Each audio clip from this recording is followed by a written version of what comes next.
Cerita ini mengisahkan seorang pria kaya raya pemilik villa mewah di Bandungan, Semarang. Dari luar tampak indah dan megah, tapi siapa sangka villa itu menyimpan rahasia gelap. Setiap tamu yang menginap sering diganggu sosak-sosak menyeramkan. Wanita bergaun putih, bayangan hitam di sudut kamar, hingga suara jeritan tengah malam. Sebelum lanjut ke ceritanya, jangan lupa subscribe channel Mystery Story, tekan tombol like jika kalian suka dengan ceritanya. Dan silakan tulis di komentar jam berapa dan dari kota mana Anda menonton, dan pastikan tonton sampai selesai karena setiap detiknya penuh misteri yang belum pernah terpecahkan. Di lereng Gunung Ungaran, tepatnya di kawasan wisata Bandungan, Semarang, berdirilah sebuah bangunan megah yang kontras dengan rumah ramah sederhana di sekitarnya. Villa itu menjulang dengan cat putih kusam, jendela kaca besar, dan balkon yang menghadap langsung ke hamparan kota Semarang. Dari jauh, villa itu tampak indah seolah sebuah tempat peristirahatan mewah untuk orang kaya. Namun, semakin dekat suasana justru terasa berbeda. Jalan menuju villa itu sepi, hanya melewati kebun-kebun cengkeh dan pohon pinus yang tinggi menjulang. Angin dingin menusuk tulang, membuat siapapun yang lewat merinding tanpa alasan. Warga sekitar menyebutnya Villa Pak Darto, nama pemiliknya. Orang jarang berani menyebut namanya keras-keras, seakan-akan ada rasa takut yang tak bisa dijelaskan. Jangan main ke sana malam-malam, begitu kata para orang tua di kampung. Kalau kamu dengar suara gamelan dari kejauhan, jangan ditanggapi, itu bukan manusia. Villa itu jarang sekali terlihat ada penghuninya. Hanya sesekali, ada tamu dari luar kota datang dan menginap. Anehnya, sebagian dari mereka tidak pernah terlihat pulang. Berita itu menyebar dari mulut ke mulut. Tapi anehnya tidak pernah sampai jadi kasus polisi. Orang-orang di sekitar hanya bisa menggeleng pelan setiap kali ada yang berani bertanya lebih jauh. Sore itu, matahari mulai tenggelam di balik gunung. Langit berwarna oranye keemasan, tapi hawa dingin semakin menusuk. Dari jalan kecil berbatu yang menanjak, villa besar itu tampak berdiri gagah. Namun, aura gelap terasa menyelimutinya. Burung gagak hinggap di pagar besi berkarat. Sesekali bersuara kraak panjang, memecah keheningan. Rumput liar di halaman villa tumbuh tinggi tak terurus, padahal bangunannya masih terlihat kokoh. Di salah satu sudut tembok, ada lumut tebal yang menempel, menandakan jarang sekali orang merawatnya. Pintu gerbang tinggi dari besi hitam selalu tertutup. Orang-orang yang melewati jalan itu kadang mendengar suara-suara aneh dari dalam. Ada yang bilang mendengar tangisan perempuan, ada yang bilang mendengar suara anak kecil berlari-lari di dalam halaman. Tapi saat mereka mencoba mengintip lewat sela gerbang, halaman tampak kosong. Pak Darto, sang pemilik villa, dikenal sebagai pria berusia 50-an. Dulu dia hanyalah pedagang kecil di pasar Bandungan, hidupnya pas-pasan, bahkan sempat terlilit hutang. Namun entah bagaimana, dalam waktu singkat ia mendadak kaya raya. Bisnisnya berkembang pesat, punya beberapa kios tanah, dan akhirnya membangun villa megah di lereng gunung. Warga curiga, tentu saja. Gosip pun merebak. Katanya Pak Darto mencari jalan kekayaan lewat pesugihan. Ada yang bersumpah pernah melihatnya tengah malam berjalan ke arah hutan dengan membawa sesaji. Ada juga yang mengaku mendengar suara gamelan mistis dari villa setiap malam Jumat Kliwon. Tapi semua hanya gosip. Tidak ada yang berani menegur atau bertanya langsung. Karena mereka tahu, berurusan dengan orang yang bersekutu dengan dunia gaib hanya membawa celaka.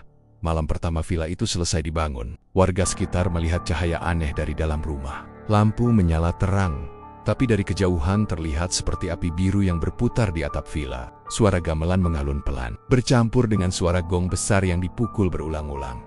Beberapa anak muda iseng mencoba mendekat. Baru sampai di pagar, mereka merasakan bulu kuduk berdiri.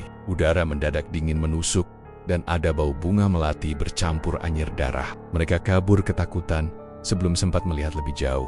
Sejak saat itu, nama Villa Pak Darto jadi buah bibir. Ada yang penasaran ingin masuk, ada yang takut setengah mati hanya mendengar ceritanya.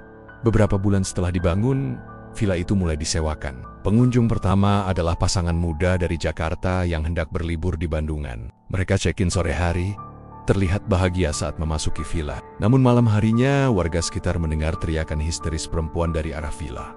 Besok paginya, mobil mereka masih terparkir di halaman, tapi pasangan itu sudah tidak ada. Pak Darto hanya berkata singkat saat ada warga bertanya, "Sudah pulang pagi-pagi sekali." Anehnya, mobil itu baru diambil 3 hari kemudian oleh orang yang mengaku keluarga korban. Sejak saat itu, cerita tentang villa semakin menyeramkan. Banyak orang bilang, siapapun yang masuk ke dalam villa akan merasakan hawa aneh. Seolah-olah ada yang mengawasi dari setiap sudut ruangan. Lorong-lorong panjang dengan dinding putih pucat terasa seperti memerangkap. Bahkan jika seseorang ingin keluar, Mereka merasa seperti selalu berputar di tempat yang sama.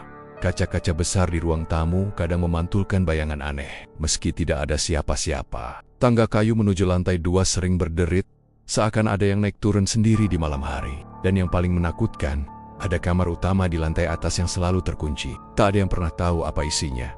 Warga sekitar kerap memperingatkan, kalau berani menginap di villa itu, jangan sekali-kali sendirian. Jangan pernah membuka kamar yang terkunci. Dan kalau tengah malam ada suara mengetuk pintu, jangan dibuka. Siapapun yang mengetuk bukan manusia. Beberapa pengunjung menganggap semua itu hanya mitos. Tapi anehnya, tidak semua dari mereka pulang dengan selamat. Ada yang sakit berhari-hari setelah menginap. Ada yang tiba-tiba hilang tanpa jejak. Suatu malam, seorang pemuda bernama Arif nekat menginap di villa itu bersama 3 temannya. Mereka ingin membuktikan bahwa cerita hantu hanyalah omong kosong. Saat malam tiba, udara semakin dingin. Kabut turun perlahan menutupi halaman villa. Lampu gantung di ruang tamu berayun pelan meski tidak ada angin. Tiba-tiba, salah satu dari mereka melihat bayangan hitam besar melintas di balik jendela kaca. Semua terdiam, jantung berdegup kencang. Mereka yakin tidak ada orang lain di luar sana. Tapi bayangan itu jelas bergerak cepat dari satu sisi ke sisi lain. Arif mencoba membuka pintu untuk memastikan. Tapi saat gagang pintu disentuh, terasa panas membakar. Ia langsung menarik tangannya sambil mengumpat pelan. Sejak saat itu, mereka sadar, villa ini bukan sekadar bangunan kosong. Ada sesuatu yang hidup di dalamnya. Malam mulai turun perlahan di kawasan Bandungan. Udara semakin dingin, kabut tipis menggantung di lereng gunung, dan suara jangkrik bersehet sahutan dari semak belukar. Di kejauhan, lampu-lampu kota Semarang berkelip indah, kontras dengan suasana mencekam di sekitar villa besar milik Pak Darto. Hari itu, sebuah mobil hitam berhenti di depan gerbang villa. 4 anak muda keluar dengan wajah penuh semangat. Mereka adalah mahasiswa dari Semarang, bernama Arif, Dina, Sinta, dan Fajar. Usia mereka sekitar 21-22 tahun, dan niat mereka sederhana. Liburan akhir pekan sambil uji nyali di villa yang katanya angker itu. Arif, yang paling berani di antara mereka, sengaja memilih villa Pak Darto karena penasaran dengan cerita mistis yang beredar. Paling cuma cerita warga biar nggak ada yang ganggu, katanya dengan senyum menantang Dina, yang berambut panjang dan mudah takut. Sejak awal sudah ragu. Dari tadi dia merasa hawa di sekitar villa terlalu dingin, meski masih sore. Bulu kuduknya berdiri setiap kali menatap jendela-jendela besar villa yang gelap dan kosong. Arif, beneran aman kan di sini? Tanya Dina dengan suara pelan. Arif menepuk pundaknya. Santai aja, ini cuma bangunan tua. Kita rame-rame, jadi nggak usah takut. Gerbang villa mereka dorong bersama-sama. Bunyi kerihiyat panjang dari engsel karat membuat semua merinding. Begitu masuk, halaman terasa sepi dan luas. Rumput tinggi bergoyang diterpa angin, dan burung gagak yang hinggap di atap beterbangan sambil bersuara keras. Setelah meletakkan barang-barang di ruang tamu, mereka menyalakan lampu gantung yang besar. Cahaya kekuningan menerangi ruangan, tapi justru membuat bayangan di dinding terlihat lebih panjang dan aneh. Sofa empuk, meja kayu tua, dan lemari besar di sudut menambah kesan klasik, sekaligus menyeramkan. Fajar menyalakan speaker kecil, memutar lagu pelan, lalu berkata, "Biar nggak terlalu sepi, kita bikin suasana rame." Sinta menyiapkan bahan untuk bakar jagung di halaman. Mereka berempat akhirnya duduk melingkar, bercanda sambil memanggang jagung di atas arang. Dari luar, villa tampak seperti rumah liburan biasa, penuh tawa dan suara riang. Namun, semua berubah menjelang tengah malam. Lampu tiba-tiba padam, gelap total menyelimuti villa. Angin kencang bertiup, membuat pintu depan terbanting keras. "Listriknya mati?" tanya Sinta gugup. "Kayaknya iya," jawab Arif, mencoba tenang. Ia mengeluarkan senter dari tas dan menyalakannya.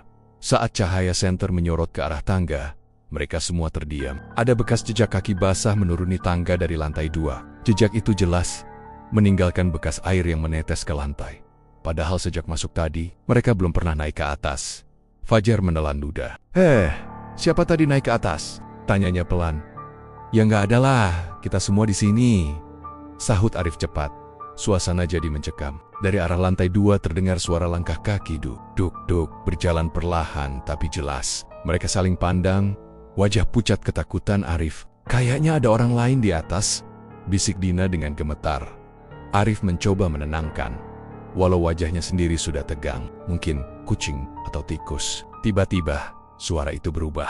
Bukan lagi langkah kaki, melainkan seperti seseorang berlari kencang dari ujung lorong lantai 2 menuju tangga. Dak-dak, duk, senter Arif diarahkan ke tangga, dan mereka semua bersiap. Tapi saat suara lari itu sampai di ujung tangga, tidak ada siapa-siapa. Hanya jejak basah yang makin banyak, meneteskan air hingga ke bawah. Arif akhirnya memberanikan diri naik ke atas. Dina mencoba mencegah, tapi Arif berkata, "Kalau kita lari sekarang, kita malah kelihatan pengecut. Kita cek aja." Dengan langkah berat, mereka berempat naik ke lantai 2. Lorong panjang terbentang di depan mereka, dengan pintu kamar di kiri kanan. Udara di atas jauh lebih dingin, membuat napas terlihat seperti asap tipis. Mereka membuka satu persatu pintu kamar. Semua kosong, hanya dipenuhi perabot tua berdebu. Namun di setiap kamar, mereka selalu menemukan genangan air kecil di lantai. Seolah ada seseorang yang baru saja berjalan basah kuyup saat membuka kamar terakhir di ujung lorong. Dina tiba-tiba menjerit. Di dalam kamar, tepat di depan jendela, ada sosok samar seperti perempuan berambut panjang, mengenakan gaun putih basah, sedang membelakangi mereka. Rambutnya menutupi wajah, dan tubuhnya bergoyang pelan ke kanan dan kiri. Pintu kamar menutup keras sendiri. BRAKK, Center Arif mati tiba-tiba. Gelap gulita. Suara napas berat terdengar dari sudut ruangan. Dingin semakin menusuk, dan bau melati bercampur amis darah memenuhi kamar. "Jangan lihat, jangan lihat," bisik suara perempuan entah dari mana. Dina menangis terseduh-seduh. Sinta memeluknya erat. Fajar mencoba menyalakan ponselnya, tapi tiba-tiba baterai ponsel mereka semua mati bersamaan. Di tengah kegelapan, mereka hanya bisa merasakan sesuatu berjalan pelan mendekati mereka. Langkahnya berat, lantai kayu berderit setiap kali ia bergerak. "Siapa? Siapa di sana?" teriak Arif. Meski suaranya gemetar, tidak ada jawaban. Hanya suara duk, dak-dak, semakin dekat, hingga berhenti tepat di depan mereka. Saat itu juga, lampu kamar menyala sendiri. Ruangan kosong, tidak ada siapa-siapa. Tapi di kaca jendela, terlihat jelas pantulan wajah pucat dengan mata hitam pekat, tersenyum menyeramkan. Malam semakin larut. Jarum jam dinding di ruang tamu menunjukkan jam 1:30 dini hari. Suasana di dalam villa terasa semakin berat. Kabut tebal dari luar merambat masuk lewat sela-sela jendela, membuat ruangan dipenuhi hawa dingin menusuk tulang. 4 mahasiswa itu sudah tidak lagi bercanda seperti sebelumnya. Wajah mereka pucat, tubuh gemetar, dan mata terus waspada ke segala arah. Setelah kejadian di kamar atas tadi, sosok perempuan bergaun putih yang samar-samar terlihat. Mereka sepakat untuk tidur di ruang tamu saja. Tidak ada yang berani masuk kamar sendirian. Namun, rasa takut tidak berarti membuat mereka bisa tenang. Setiap sudut villa seakan hidup. Kadang terdengar suara kursi diseret dari dapur, kadang terdengar suara ketukan dari arah balkon. "Udahlah, besok pagi aja kita keluar. Malam ini jangan kemo di mana lagi," kata Fajar dengan suara serak. Mereka semua mengangguk, tapi sayangnya, ketenangan itu tidak bertahan lama. Kamar mandi yang sunyi sekitar pukul 2. Dina merasa perutnya tidak enak. Ia menahan sejak sore, tapi akhirnya tidak kuat juga. Dengan wajah cemas, ia berkata, "Aku ke kamar mandi bentar ya. Kalian jangan tinggalin aku." Sinta berdiri. "Aku temenin." Arif menghela napas. "Udah, biar aku aja yang nemenin. Kalian di sini, nggak usah rame-rame."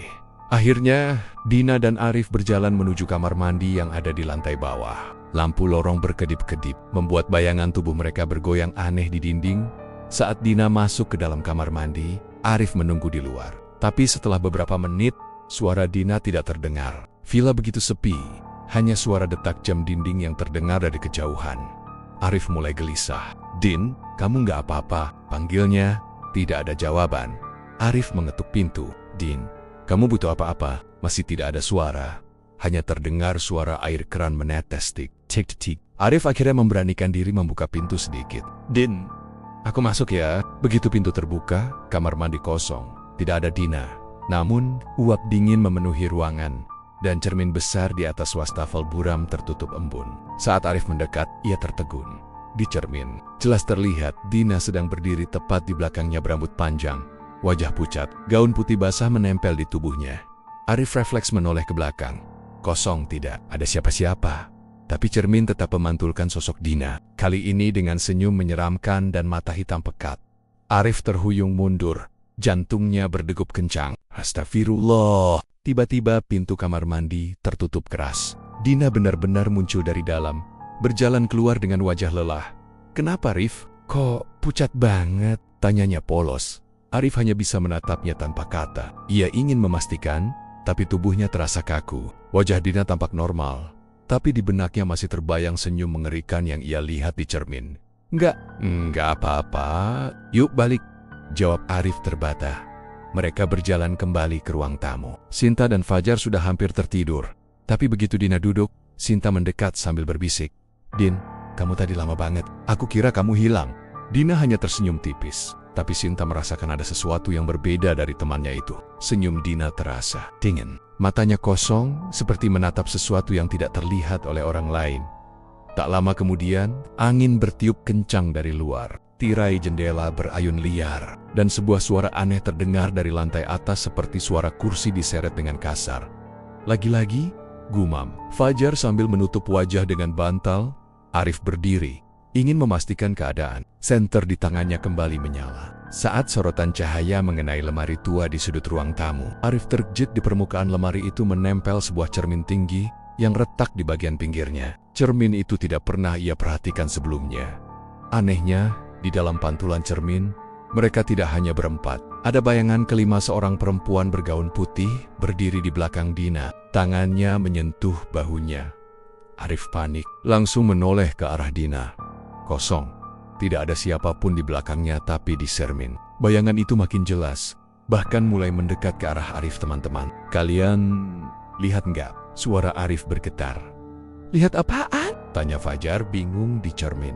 Ada orang lain di belakang kita. Sinta akhirnya menoleh ke cermin, dan wajahnya langsung pucat. Ia menjerit keras. Astagfirullah. Iya, aku lihat ada perempuan. Mereka semua menatap cermin itu. Bayangan putih semakin dekat. Senyumnya lebar, hingga pipinya robek. Dari mulutnya mengalir darah hitam, menetes di lantai cermin.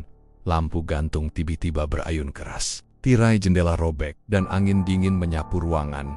Dina tiba-tiba bangkit berdiri. Wajahnya pucat pasi. Ia menatap cermin itu lama, seperti terhipnotis. Dia manggil aku, bisik Dina lirih. Arif langsung memegang tangannya. Jangan Din, jangan lihat. Tapi tubuh Dina kaku. Matanya kosong menatap bayangan di cermin. Perlahan, kakinya melangkah maju. Din! Tahan! Sinta menarik bahunya. Tapi seolah-olah ada kekuatan tak kasat mata yang mendorong Dina ke arah cermin. Cermin itu bergetar hebat. Retakannya makin melebar, hingga terdengar suara seperti kaca hendak pecah. Dia bilang, aku harus ikut. Suara Dina berubah berat, bukan lagi suara aslinya. Tiba-tiba, bayangan perempuan di cermin menempelkan wajahnya tepat di permukaan kaca. Menatap mereka dengan mata hitam pekat yang mengerikan. Masuk sini bersama aku. Brok, cermin pecah berkeping-keping, tapi anehnya tidak jatuh ke lantai. Pecahan kaca itu melayang di udara, memantulkan wajah mereka yang ketakutan. Malam itu, jeritan histeris terdengar menggema dari dalam villa. Dina merontak keras. Tubuhnya seakan ditarik oleh sesuatu yang tak terlihat. Arif, Sinta, dan Fajar berusaha menahannya. Tapi kekuatan itu terlalu kuat. Suara gamelan samar terdengar dari lantai atas, bercampur dengan tawa perempuan melengking. Cahaya lampu berkedip cepat, lalu padam total dalam kegelapan. Hanya suara Dina yang terdengar, menjerit panjang. Sebelum mendadak hening, saat lampu kembali menyala, mereka bertiga terkejut. Dina sudah duduk kembali di sofa, seolah-olah tidak pernah terjadi apa-apa. Tapi wajahnya sangat pucat, dan senyum tipis menghiasi bibirnya. Kenapa kalian panik? Aku baik-baik saja kok, katanya pelan. Namun, suara itu bukan lagi suara Dina. Ada nada berat, menyeramkan, seperti suara dua orang berbicara bersamaan dari dalam tubuhnya.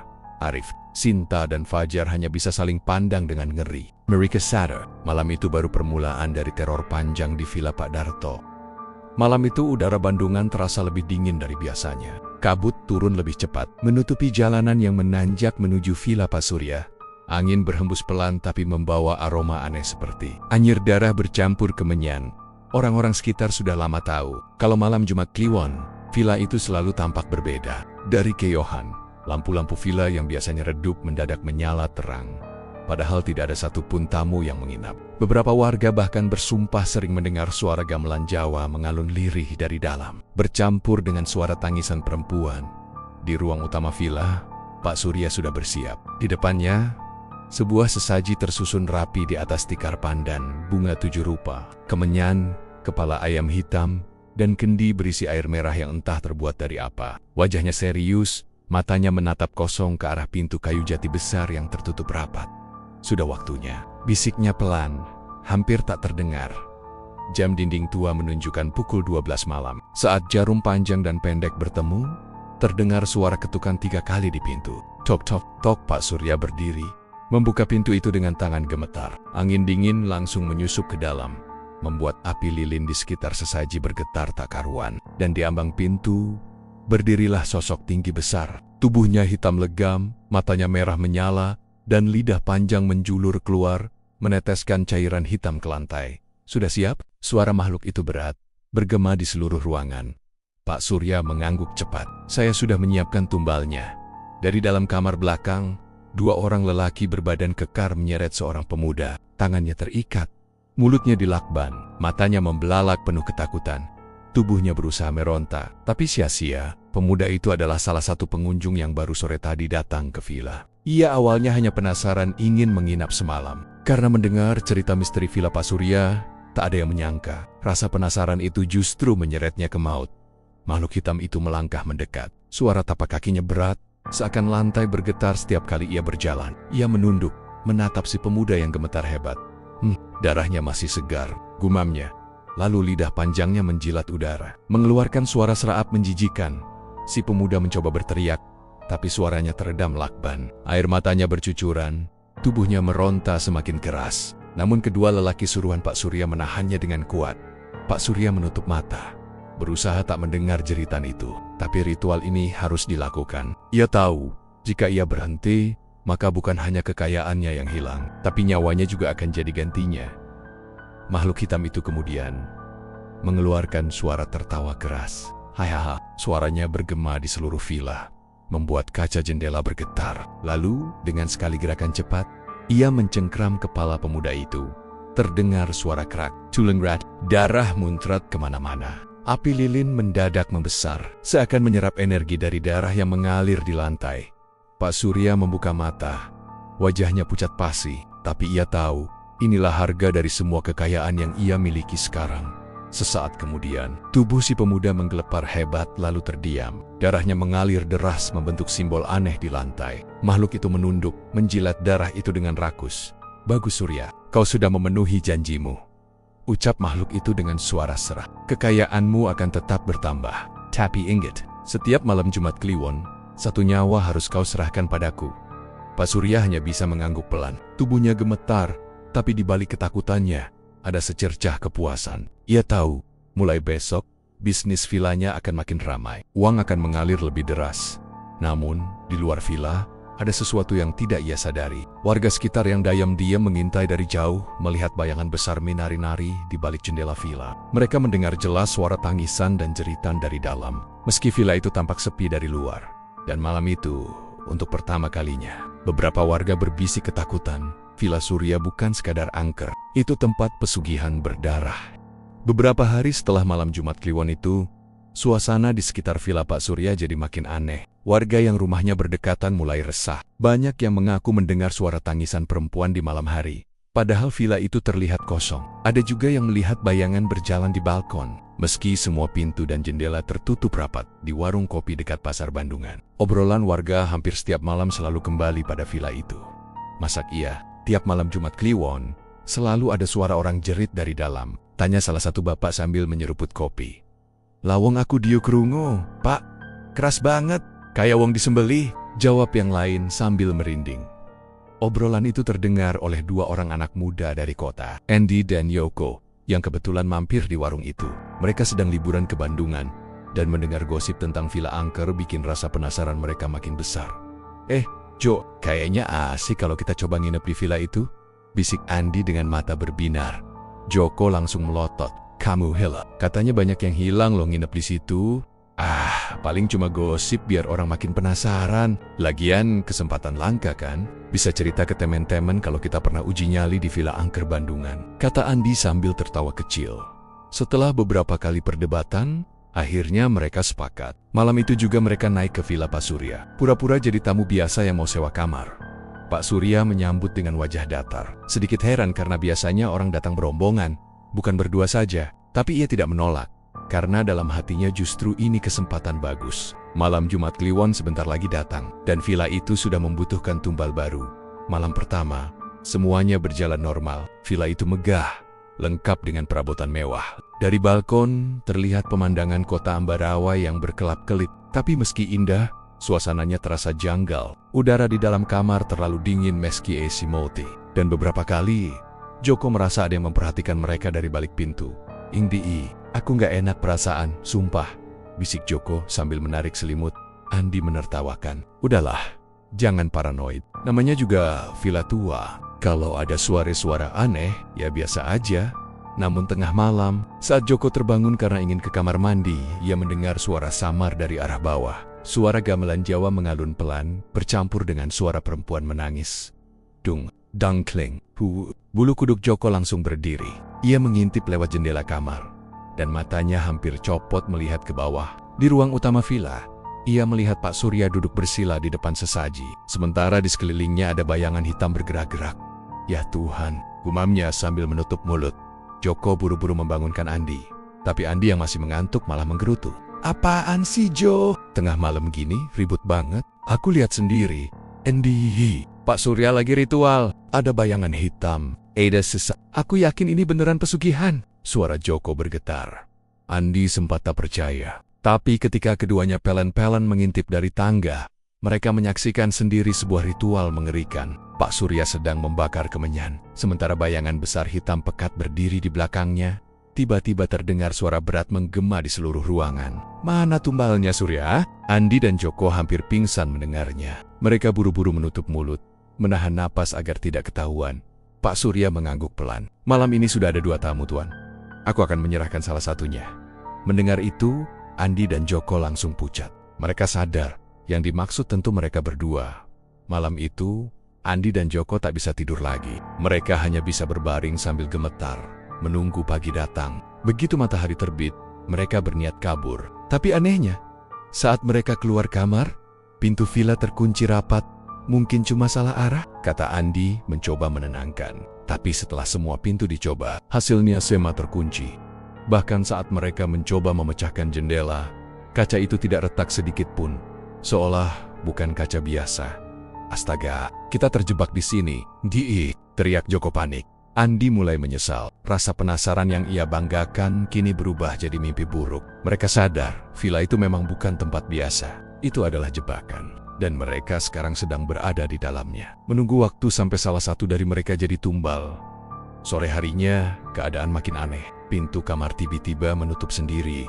Suara gamelan terdengar lagi dari bawah, dan bayangan hitam sering melintas di dinding. Joko semakin ketakutan, sementara Andi berusaha keras mencari cara keluar, hingga akhirnya malam tiba. Tepat jam 12, pintu kamar mereka terbuka dengan sendirinya. Di ambang pintu, berdiri Pak Surya dengan wajah dingin.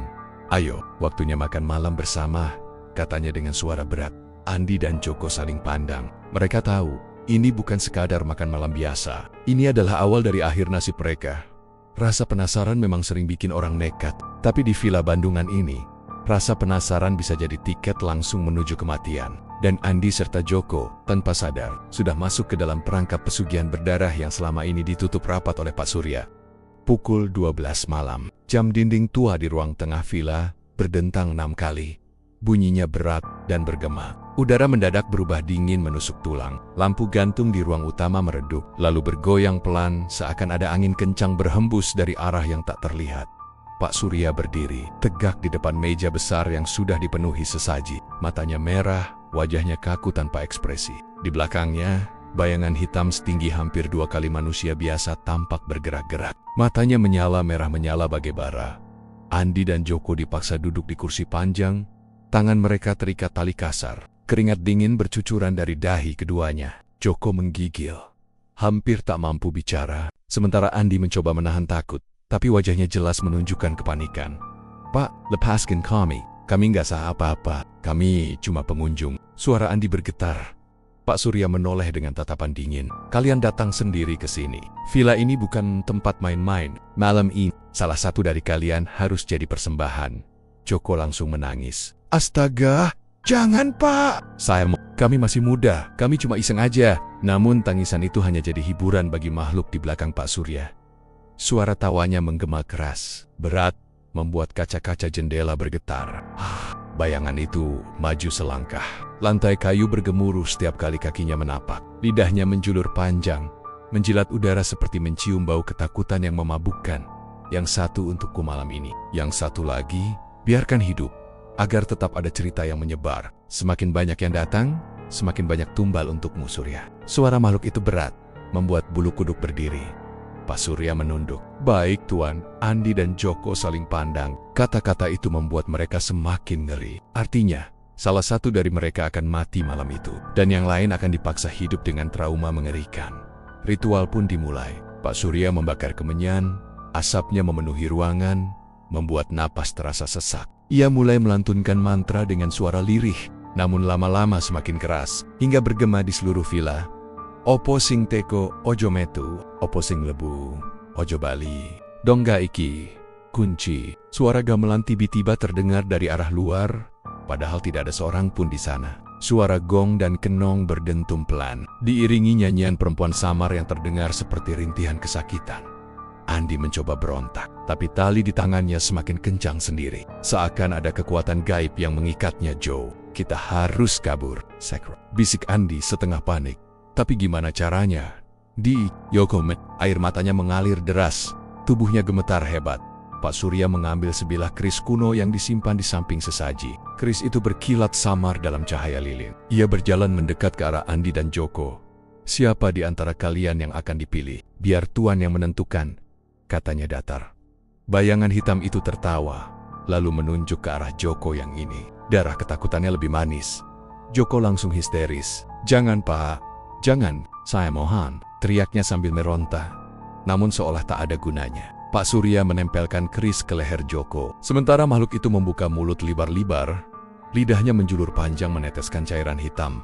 Andi berteriak, Paxor, hentikan, ini gila. Jangan bunuh dia. Tapi jeritan itu hanya tenggelam oleh suara gamelan yang semakin keras. Tepat saat keris nyaris menusuk leher Joko, tiba-tiba ada suara keras dari luar. Braa. Pintu depan villa terbuka lebar, dan angin kencang menerobos masuk. Lilin-lilin padam, suasana jadi gelap gulita.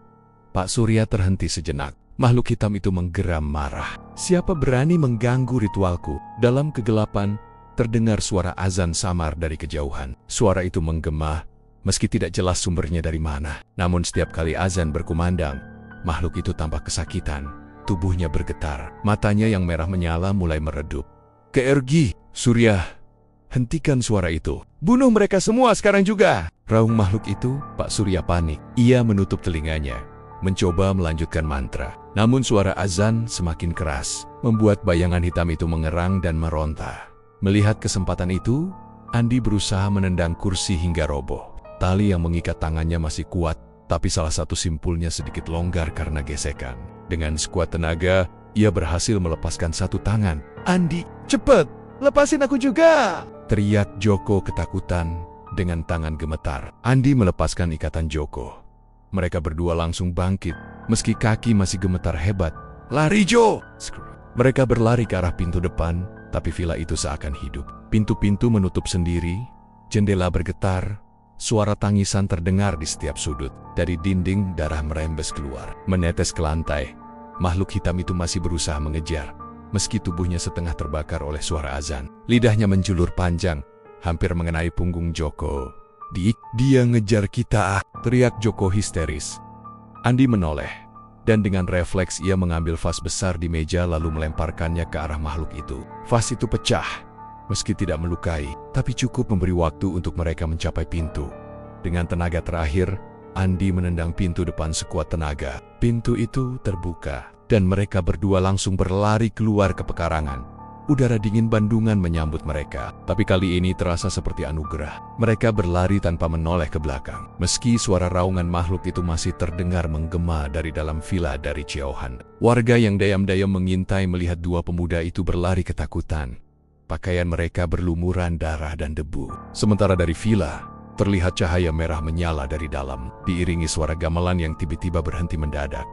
Andi dan Joko akhirnya jatuh tersungkur di jalan desa. Wajah mereka pucat, napas tersengal. Warga bergegas menolong, tapi keduanya hanya bisa berkata terbata-bata villa itu. Pesuci, darah, tumbal. Warga saling pandang dengan wajah ngeri. Kini misteri yang selama ini mereka curigai terungkap jelas di depan mata.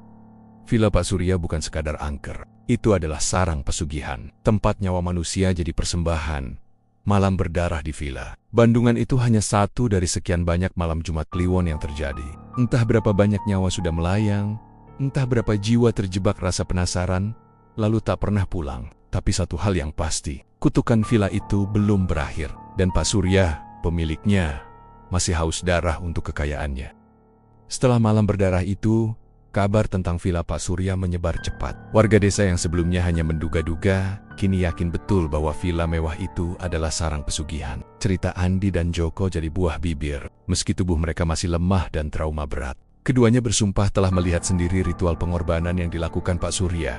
Namun anehnya, meski cerita itu menyebar, villa Pak Surya tetap berdiri megah. Tak ada aparat yang berani masuk, tak ada warga yang berani mendekat. Seolah ada kekuatan besar yang menjaga tempat itu agar tetap berdiri tak tersentuh hukum. Manusia, Pak Surya sendiri semakin jarang terlihat. Hanya sesekali ia muncul dengan mobil mewah, lalu menghilang lagi di balik pagar tinggi villanya. Tapi setiap malam Jumat Kliwon, villa itu tetap hidup. Lampu menyala terang, suara gamelan terdengar samar, dan kadang bayangan besar melintas di jendela.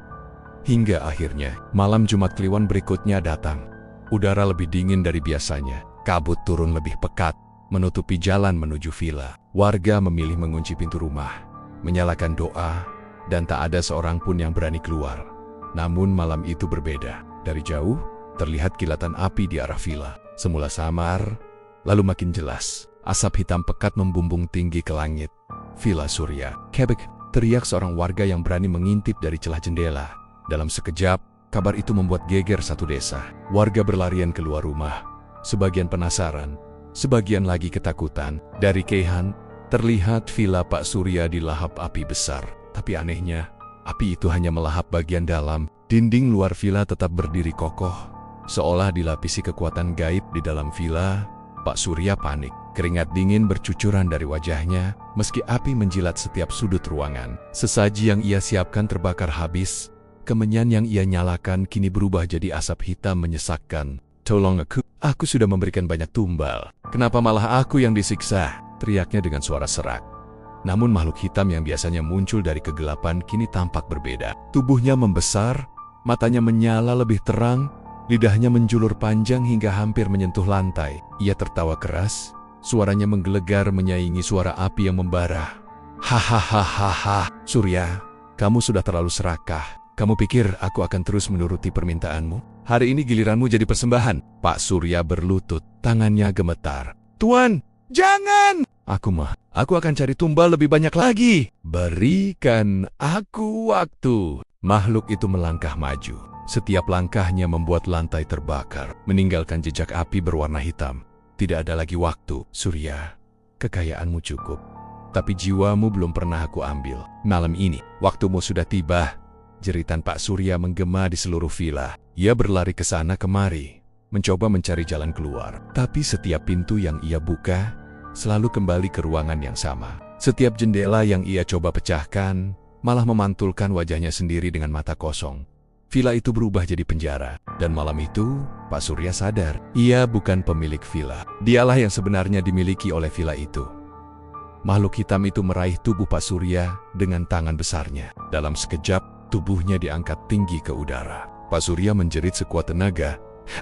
Tapi jeritan itu tenggelam oleh suara gamelan yang tiba-tiba berbunyi keras, berpadu dengan suara tangisan perempuan dari segala arah. Lalu crack, tubuh Pak Surya diremukkan, darahnya muncrat, menodai dinding yang sebelumnya putih bersih.